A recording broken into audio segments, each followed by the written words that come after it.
Jadi banyak sekali masyarakat merasa susah punya rumah. Properti mau ditinggalin, mau diinvestasikan, semuanya adalah investment, Pak. Jadi di Batam ini masih kesulitan kontraktor-kontraktor yang mampu membangun dalam jumlah besar.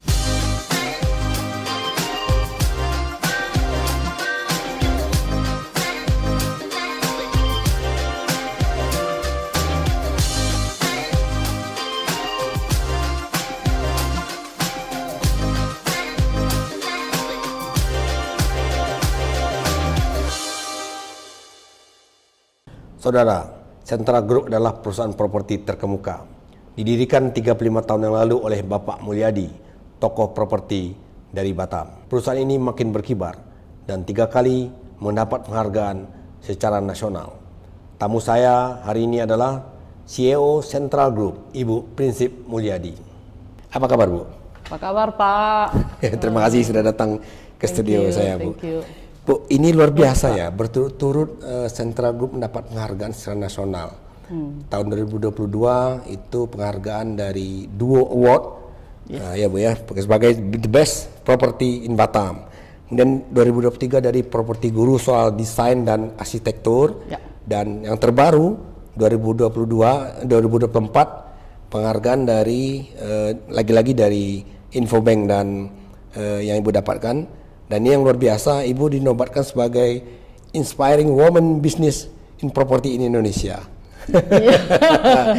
Gimana perasaan Ibu ya? Perasaannya ya itu seperti yang tadi saya baru mulai gitu kan. Surprise sih Pak ya. Definitely itu satu award yang cukup kaget juga saya. Karena for me kan kita kan adalah figur yang ada di kota Batam ya. Tiba-tiba bisa disampaikan bahwa bagaimana kalau ibu bisa ibu ada seseorang yang figur sebagai inspiring woman in property, bisnis properti ya. Jadi saya juga cukup surprise gitu loh, karena memang sering kali saya dikatakan bahwa nggak banyak loh ya pimpinan industri properti yaitu wanita.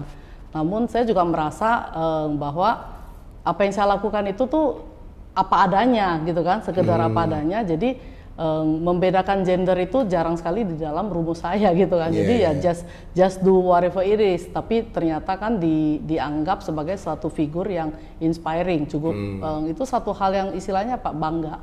Bangga juga. Satu surprise, kedua kan juga feeling proud ya Pak ya. Dimanapun juga gendernya kan wanita ya. Jadi di dalam industri yang memang rata-rata itu banyak pria. Ya, satu hal yang opportunity yang didapatkan karena memang terlahir sebagai putri dari papi saya ya Pak Mul kan, saya juga bisa memberikan suatu kebanggaan lah bahwa legacy yang ditinggalkan itu bisa saya teruskan gitu. Dan sebenarnya apa yang Ibu lakukan sehingga menjadi inspirasi buat industri properti itu? Seperti apa ya, yang tadi saya katakan seperti biasa aja sehari-hari. Namun ya memang nggak gampang sih ya Pak, nggak gampang dalam membangun suatu perusahaan yang definitely ya satu tim kami kan rata-rata juga laki-laki semua. Pada saat saya berinteraksi dengan teman-teman developer, dengan partner developer, pada saat perkumpulan juga yang namanya bertemu dengan bergaul dengan yang banyak wanita kan juga jarang ya.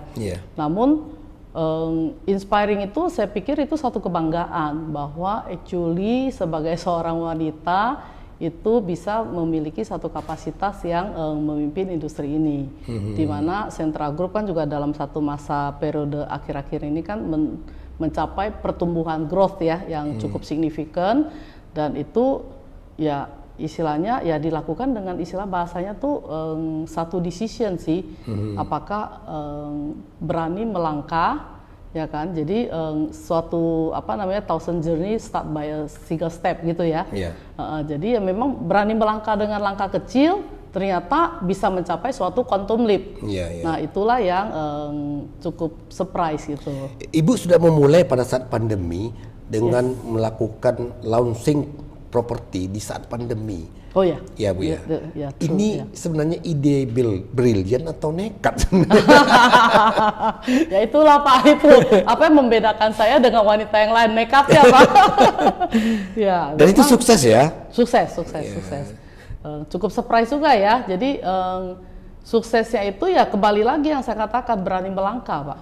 Ya, jadi kalau orang-orang menganggap itu nekat, kalau saya hanya menganggap itu adalah satu langkah yang saya selalu menempatkan diri saya tuh percaya pada ujung yang mau saya capai. Jadi pada saat saya melihat ujung yang saya mau capai, saya hanya melangkah aja. Jadi pada saat melangkah itu kan banyak sekali, kalau bayangkan kalau kita naik ke gedung tinggi atau naik jembatan penyeberangan crossing yang tinggi, kalau kita lihat ke bawah kan itu serem tuh, ya kan? Tapi kalau pada saat kita fokus pada tujuan yang kita mau, ya amazingly kita nggak peduli lagi dengan jurang-jurang di bawah, ya just melangkah aja menuju output tujuan yang mau dicapai. Itu sih yang sudah berapa banyak rumah yang dibangun Central Group? Rumah ya, untuk saat ini pembangunan kami Central kan juga udah ini tahun ke-35 ya, dirintis dari papi saya Pak Mo jadi 35 tahun itu kurang lebih sih 6.000 rumah yang sudah kita bangun. Kalau yang proyek yang sedang berjalan ini seberapa banyak? Proyek yang sedang berjalan ini saat ini ada 12 proyek. Ya, 12 proyek, konsep developmentnya dari hampir variasi ya Pak ya. Variasi saat ini kami membagi dalam 3 sub project. Jadi sub project gimana pun juga Central lahir di dalam konsep istilahnya sebagai developer pembangunan untuk rumah tinggal. Jadi tetap itu menjadi core daripada strong point kami. Namun memang dengan quantum leap yang saya tadi katakan, kami melangkah sampai dengan konsep development villa and resort. Nah, villa and resort yang daerah Sekupang, Pak. Yang proyeknya Serenity Central City, sedikit promosi juga. Nah, itu proyek yang merupakan flagship kami dan itu merupakan langkah besarannya kami gitu. Jadi dari 12 proyek ini saya percaya akan lahir banyak proyek lagi yang on hand sih, makanya kan saat ini sibuk banget karena memang dalam on hand banyak proyek-proyek yang dalam development yang kami kembangkan. Gitu. Bu, ini sekarang sudah bulan Juni ya, bulan Juni itu sudah masuk ke semester, kita sebentar lagi masuk ke semester 2. Ini seperti apa capaian targetnya Central? Capaian ya, kalau saya secara pribadi saya belum puas. Saya belum puas. Artinya begini, karena gini ya Pak ya, kemarin saya baru meeting di BOD meeting kami ya, saya baru bertanya kepada mereka para BOD. Artinya gini, saya bertanya, ada nggak sih dalam suatu bisnis itu growth yang kita akan estimasi itu berkali-kali lipat? Karena saya secara prinsip hidup juga menganut sistem 10x, 10 kali lipat. Jadi pencapaian yang saya pikirkan itu selalu bagaimana saya menuju ke 10x. Tapi kalau secara bisnis itu kan adalah growth-nya dengan 10-20%.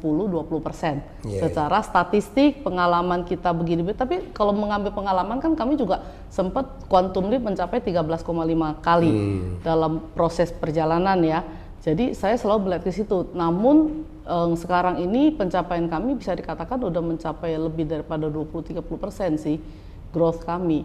Yang which is bagi saya belum puas. Tapi bagi tim saya di perusahaan ya mereka udah kalang kabut istilahnya untuk mengejar apa yang mau saya capai. Tapi cukup happy lah untuk sampai saat ini. Banyak juga tim sentra hebat-hebat Pak. Ya kan? Ya itu salah satu bentuk leadership saya sih. Bagaimana membawa mereka satu persatu melihat visi yang mau kita capai. Itu baru saya anggap bisnis itu bisa berjalan. Bu Prinsip, bagaimana pendapat Ibu tentang teknologi digital yang sekarang juga akan mengubah wajah industri properti? Oh, definitely digital itu sesuatu yang leverage banget ya. Terlebih di industri properti, karena zaman dulu kan kita pada saat jualan properti kan kita harus benar-benar pameran, terus kita harus benar-benar membawa produk kita tuh ke konsumen itu tuh hanya berupa cetakan, brosur kan. Namun somehow zaman sekarang itu kan sudah banyak sekali teknologi-teknologi yang membantu digitalisasi yang kita sudah bisa membawa mereka ke dalam visi daripada proyek yang kita kembangkan. Kami sendiri kan sudah memakai teknologi digital dalam arti kita sudah ada satu TV ya di mana konsep proyek kita itu benar-benar sudah di-render sedemikian rupa jadi real sampai orang tuh bisa masuk ke dalam rumahnya. Nah itu biasanya kami bawa di tempat pameran. Semacam virtual reality gitu ya? Virtualnya itu benar-benar kita bawa. Jadi di proyek kita, kawasan kita, di Serenity Central City yang saat ini sudah ada, Hillside dan Beachside. Nah, di dalam proyek itu kita bisa membawa pembeli itu masuk ke dalam. Ya, di dalam proyek itu sendiri nanti dia bisa jalan di dalam kawasannya dan kemudian kita bisa klik masuk ke dalam rumah sampai melihat isi perabot rumahnya. Masuk itu setiap ruangan. Digital, itu gitu? Dalam digital, ya sudah digital dan itu amazing banget. Setiap kali kami bawa ke tempat pameran, kita sering juga pameran, berapa kali kan selalu Sentral diminta ikut serta dalam BCA Expo. Nah, dalam pameran itu jadi attraction dengan TV digital itu. Kalau nggak kita akan sulit ya membawa pembeli atau prospek kepada visi apa sih bentuk rumah yang mau dibawa, lingkungannya yang terpenting sih, kawasan. Ini ancaman dong Bu untuk para marketing? Marketing? Iya. Justru opportunity dong Pak. Oh gitu ya. Marketing itu justru bisa mengupgrade ilmunya, men-tap into the opportunity dengan ini. Menguasai teknologi digital ini akan lebih menjangkau konsumen lebih besar. Bahkan harapan kami juga bisa mengadopsi teknologi AI ya.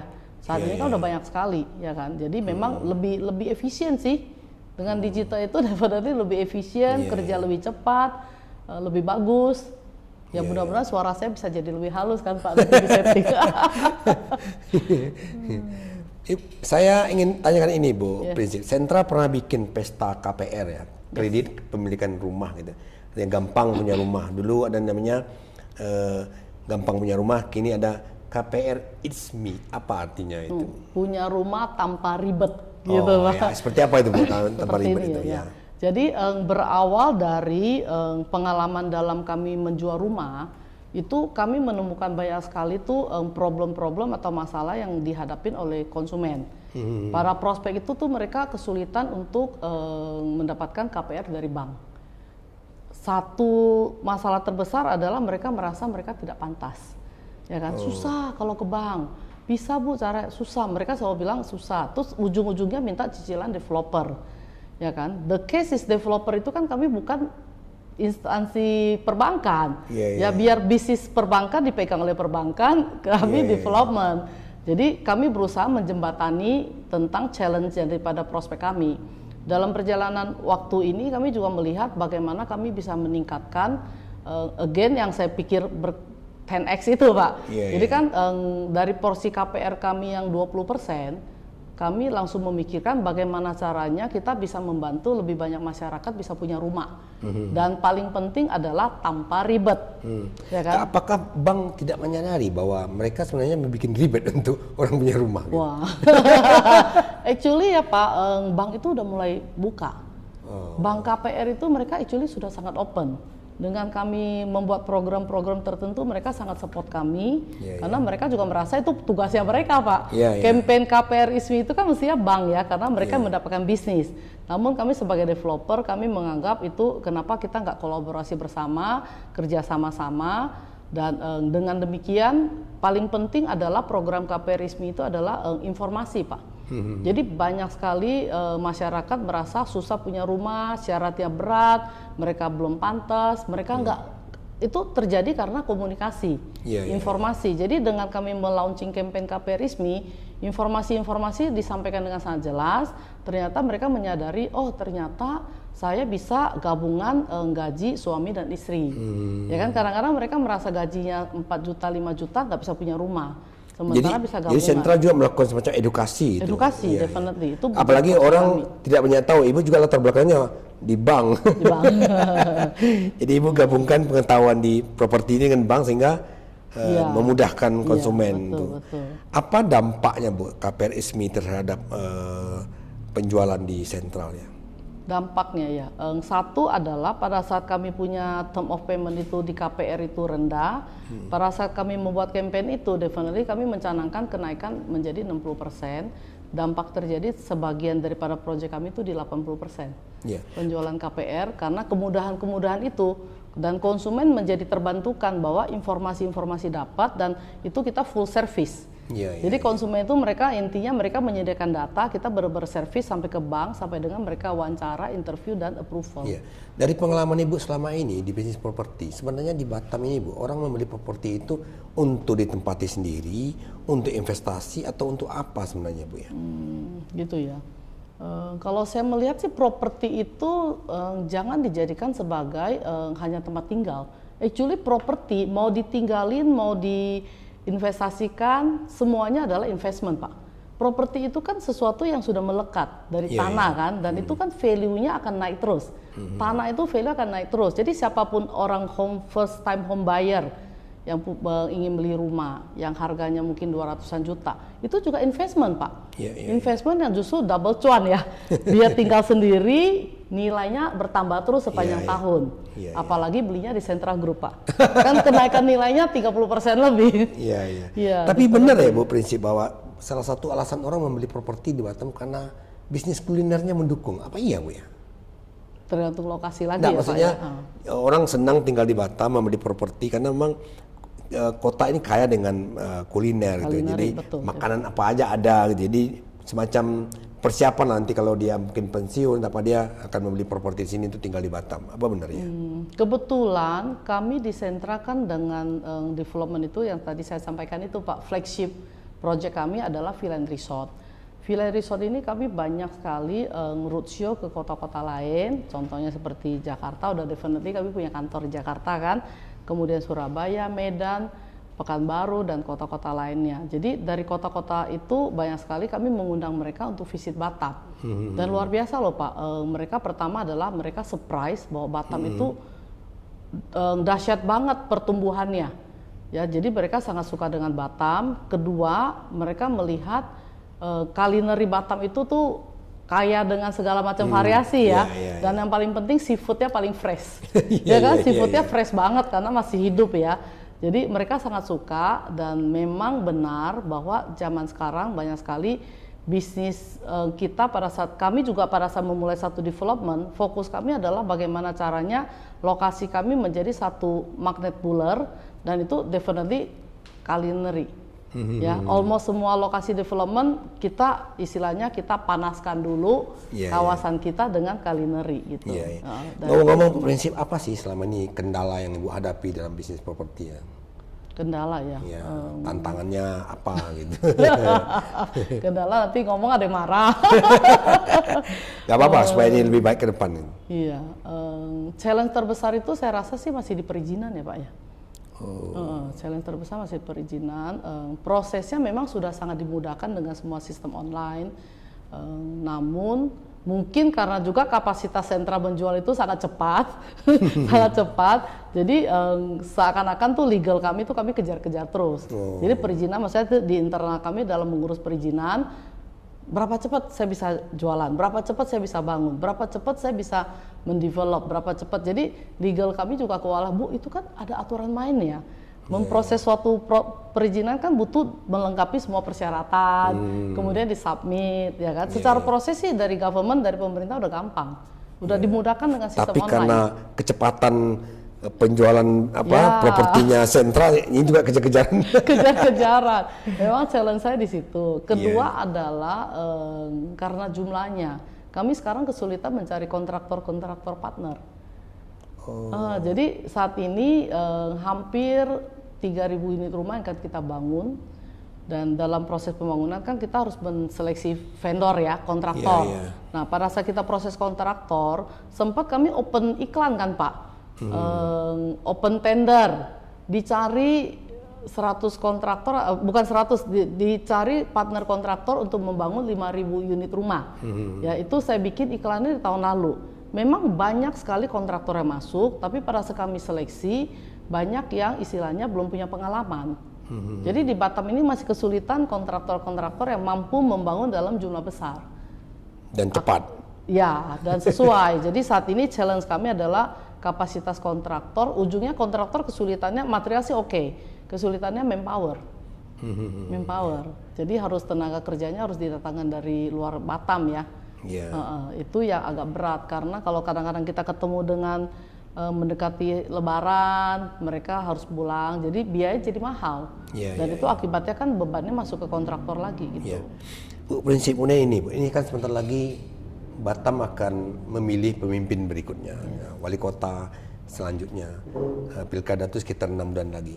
Apa harapan Ibu terhadap pemerintah dan terutama calon-calon yang akan berlaga di pilkada menjadi pemimpin Batam berikutnya sebagai seorang pengusaha properti? Sebagai seorang pengusaha ya, Definitely yang pertama-tama sih memang mengucapkan terima kasih banget ya kepada pemerintah yang saat ini, karena berkat semua yang dilakukan sekarang ini kan Batam menjadi luar biasa. Ya, pertumbuhan Batam dengan infrastrukturnya, pertumbuhan Batam dengan investasinya itu memang sangat luar biasa. Dan itu impact-nya definitely kepada kami sebagai developer. Dan harapannya adalah dalam beberapa bulan ke depan perjalanan ini semua bisa berjalan dengan lancar, dengan sesuai dengan aturan main lah Pak ya. Memang terus terang saya jarang baca berita nih Pak, ya kan. Jadi bagi kami sebagai pengusaha adalah semua berjalan dengan lancar, program-program kerja apapun yang dijanjikan itu berjalan artinya adalah pro pertumbuhan ekonomi, pro kepada pemerataan juga ya Pak ya. Dan juga harapan dari kami sebagai developer, salah satu fokus kami, visi saya dan tim kami ke depannya adalah kami bagaimana bisa membangun dengan konsep ESG Pak. ESG itu jadi artinya Sustainable Development.